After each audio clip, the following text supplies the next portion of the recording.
पटवारी भर्ती में paper leak होने के बाद कांग्रेस ने अब एक बार फिर से सरकार को घेरना शुरू कर दिया है।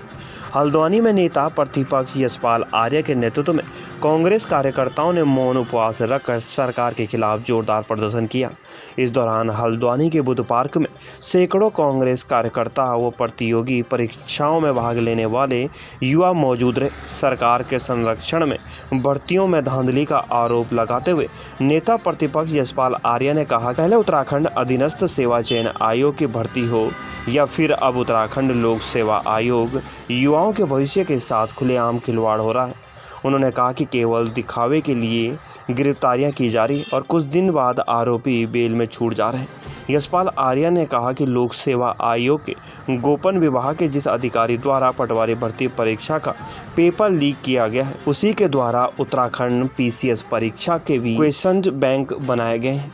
लिहाजा पीसीएस परीक्षा भी संदेह के घेरे में है। यशपाल आर्य ने कहा कि युवाओं की मांग पर सभी ऐसे संदिग्ध परीक्षाओं को सरकार को स्थगित करना चाहिए और दोबारा से परीक्षाओं को करवाना चाहिए। वहीं कांग्रेस विधायक सुमित हृदय ने कहा कि युवाओं की जवानी बर्बाद करने वाली सरकार को एक पल भी सत्ता में टिके रहने का कोई अधिकार नहीं है। युवा मुख्यमंत्री कहने वाले पुष्कर सिंह धामी को सबसे पहले नैतिकता के आधार पर इस्तीफा दे देना चाहिए। हल्द्वानी से दीपक अधिकारी की रिपोर्ट। सर, एक दिन का मौन रखा जा रहा है, क्या घोटाले को लेकर? देखिए, भर्ती घोटालों में प्रदेश की सरकार साफ तौर से संलिप्त दिखाई दे रही है। लोक सेवा आयोग जैसे संस्था जो भरोसे और विश्वास का प्रतीक रहा है, लेकिन वहाँ भी पटवारी परीक्षा में पेपर लीक हुए और गिरफ्तारी हुई है। और वही मुख्य आरोपी जो पटवारी पेपर मामले में जो मुख्य अभियुक्त है, वही जो परीक्षाएं होने जा रही हैं, पीसीएस मेंस की,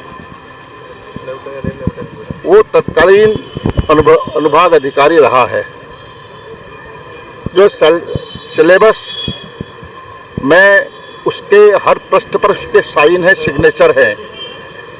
और आज सरकार आनंद फानन में पीसीएस की मेंस परीक्षा को, मुख्य परीक्षा को आयोजित करना चाहती है। निश्चित रूप से इसमें भ्रष्टाचार साफ तौर से दिखाई दे रहा है। हम चाहते हैं कि यह परीक्षाएं स्थगित हों। एक के बाद एक जो बेरोजगारों के साथ खिलवाड़ हो रहा है उत्तराखंड में, उससे ऐसा लगता है कि सरकार नाम की उत्तराखंड में चीज ही नहीं रह गई।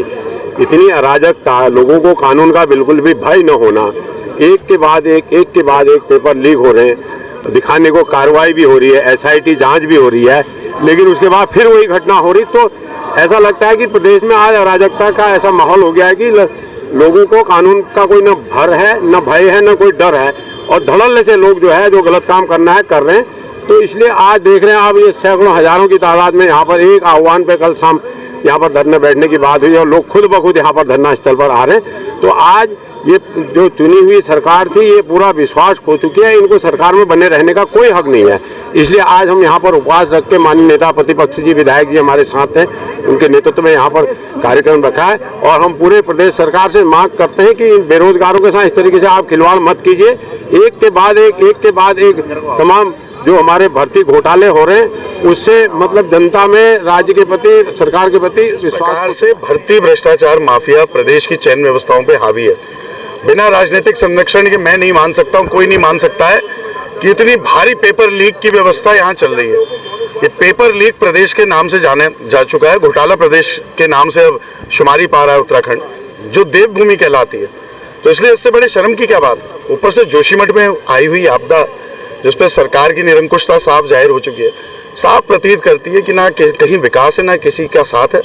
और सबसे युवा प्रदेश उत्तराखंड पर कैपिटा जो इस देश में, वहाँ जो युवाओं के साथ छल हो रहा है, अवश्य उसके लिए कांग्रेस मुखर होकर सड़क से लेकर सदन तक लड़ाई लड़ने को, निर्णायक लड़ाई लड़ने को तैयार है।